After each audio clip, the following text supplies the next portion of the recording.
Halo, perkenalkan nama saya Narmi Ashita dan teman saya Karerina Satya. Pada kesempatan ini kita akan mereview materi dari mata kuliah Auditing 1, yaitu sesi pertama sampai dengan sesi keempat. Selamat menyaksikan. Oke, sebelum lanjut lebih jauh, sebelumnya apa sih itu auditing? Nah, teman-teman, auditing adalah proses sistematis untuk mendapatkan dan mengevaluasi bukti secara objektif mengenai asersi atau kepercayaan tentang tindakan ekonomi dan peristiwa untuk memastikan tingkat kesesuaian antara pernyataan dan kriteria yang ada dan mengkomunikasikan hasilnya pada pengguna. Nah, berikut ini teman-teman ada jenis-jenis audit. Yang pertama ada audit internal, kedua ada audit teknologi informasi, ketiga ada audit penipuan, dan yang terakhir ada audit eksternal. Berikut kita bahas satu-satu. Nah, yang pertama ada audit internal. Nah, teman-teman, audit internal ini menurut Institute of Internal Auditor adalah sebagai fungsi penilaian independen yang dibentuk dalam perusahaan untuk mempelajari dan mengevaluasi berbagai aktivitasnya sebagai layanan kepada organisasi. Nah, berbagai jenis aktivitasnya diantaranya yang pertama ada audit keuangan, kedua audit operasional, ketiga ada audit kepatuhan, keempat ada penipuan audit, dan yang kelima ada audit IT. Oke, yang kedua ada audit teknologi informasi. Nah, teman-teman, audit teknologi informasi ini diasosiasikan dengan para auditor yang menggunakan berbagai keahlian dan pengetahuan teknis untuk melakukan audit melalui sistem komputer atau penyediaan layanan audit, di mana proses atau data atau keduanya melekat dalam berbagai bentuk teknologi. Oke, yang selanjutnya ada audit penipuan. Nah, audit penipuan ini merupakan jasa audit yang timbul akibat dari penipuan yang dilakukan oleh karyawan serta berbagai penipuan keuangan besar. Contohnya di Enron, WorldCom, dan sebagainya. Nah, tujuannya adalah untuk investigasi atas berbagai anomali atau pengumpulan bukti penipuan dan tujuan hukum untuk tuntutan. Oke, yang terakhir teman-teman ada audit keuangan eksternal. Audit keuangan eksternal ini merupakan jasa audit yang diberikan oleh para auditor independen atau auditor yang tidak bekerja pada sebuah perusahaan. Nah, tujuannya adalah untuk memeriksa penyajian keuangan apakah sudah disajikan secara wajar. Oke teman-teman, selanjutnya kita akan membahas mengenai apa sih tanggung jawab dari seorang auditor. Nah teman-teman, tanggung jawab dari seorang auditor yang pertama adalah melakukan perencanaan, pengendalian, dan mencatat setiap pekerjaannya. Kedua, memahami sistem akuntansi yang digunakan pada perusahaan yang akan dia audit. Yang ketiga adalah mendapatkan bukti audit agar mampu memberikan kesimpulan secara rasional. Yang keempat yaitu memastikan dan mengevaluasi pengendalian intern serta melakukan compliance test.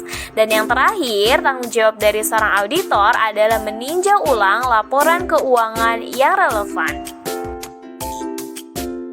Nah teman-teman, setelah tadi kita membahas mengenai tanggung jawab dari seorang auditor, selanjutnya kita harus mengetahui di dalam kegiatan audit ada yang namanya opini audit. Nah, apa sih teman-teman dari opini audit itu? Nah, opini audit merupakan penilaian auditor atas sebuah laporan keuangan. Hasil dari audit yakni berupa opini dari auditor atas laporan yang dia periksa. Nah, opini inilah yang akhirnya mengungkapkan apakah laporan keuangan wajar atau tidak. Ada 5 macam opini audit.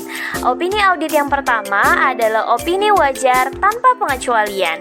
Opini wajar tanpa pengecualian ini diberikan oleh auditor jika auditor tidak menemukan kesalahan yang material secara keseluruhan dari laporan keuangan dan laporan keuangan dibuat sesuai dengan prinsip akuntansi yang berlaku. Yang kedua ada opini wajar dengan pengecualian. Opini wajar dengan pengecualian ini terjadi ketika auditor setelah memperoleh bukti yang cukup dan tepat menyimpulkan bahwa kesalahan penyajian baik secara individual maupun secara agregasi adalah material tetapi tidak pervasif terhadap laporan keuangan. Kedua, ketika auditor tidak memperoleh bukti yang cukup dan tepat yang mendasari opini audit, tetapi auditor menyimpulkan bahwa pengaruh kesalahan penyajian yang tidak terdeteksi yang mungkin timbul terhadap laporan keuangan, jika ada, dapat menjadi material tetapi tidak pervasif. Opini selanjutnya adalah opini wajar tanpa pengecualian dengan paragraf penjelas. Jenis opini yang satu ini diberikan oleh auditor atas dasar keadaan tertentu yang tidak memiliki dampak secara langsung terhadap pendapat wajar. Opini selanjutnya adalah opini tidak wajar. Auditor hanya menyatakan opini tidak wajar ketika auditor setelah melakukan pemeriksaan memperoleh bukti yang cukup dan tepat kemudian menyimpulkan bahwa ada kesalahan penyajian.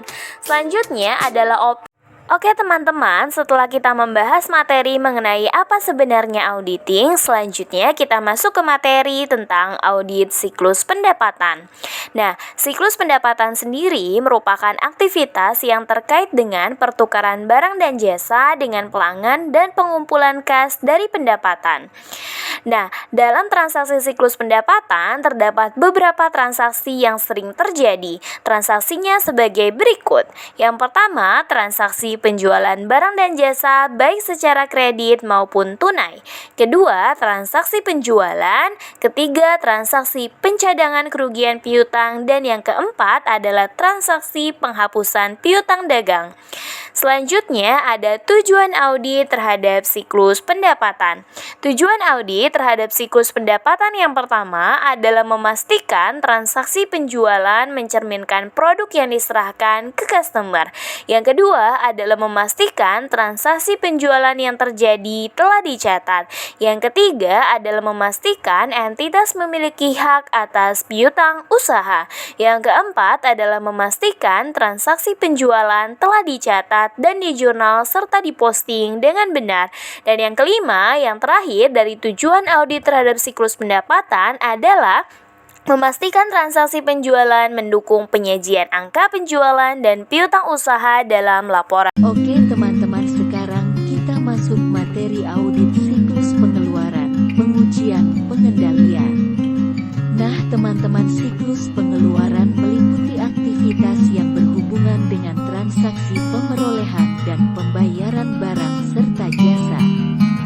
Pada umumnya terdapat dua transaksi besar yang membentuk siklus pengeluaran, yaitu transaksi pembelian dan transaksi pengeluaran kas. Selanjutnya kita akan membahas mengenai tujuan audit siklus pengeluaran. Pertama, transaksi pembelian mencerminkan barang dan jasa yang baik yang diterima dari pemakai. Kedua, transaksi pengeluaran kas mencerminkan pembayaran yang dilakukan kepada pemasok selama periode yang diaudit. Semua transaksi pembelian dan pengeluaran kas yang terjadi selama periode yang diaudit telah dicatat. Entitas memiliki kewajiban sebagai akibat transaksi pembelian yang tercatat dalam periode yang diaudit. Memastikan entitas memiliki hak atas aktiva tetap sebagai akibat transaksi pembelian yang tercatat dalam periode yang diaudit. Dan juga memastikan entitas memiliki hak atas aktiva tidak berwujud sebagai akibat transaksi pembelian yang tercatat dalam periode yang diaudit. Oke, yang terakhir kita akan membahas tentang aktivitas pengendalian. Otorisasi umum dan khusus untuk setiap pembelian. Surat order pembelian harus didasarkan pada surat permintaan pembelian yang telah diotorisasi. Setiap penerimaan barang harus didasarkan pada surat order. Fungsi penerimaan barang: menghitung, menginspeksi, dan membandingkan barang yang diterima dengan data barang yang tercantum dalam surat order pembelian. Penyerahan barang dari fungsi penerimaan barang ke gudang harus didokumentasikan. Oke teman-teman, sekian materi dari kami. Terima kasih ya sudah menyimak video kami dan mohon maaf apabila ada kekurangan. Terima kasih, bye. See you next time.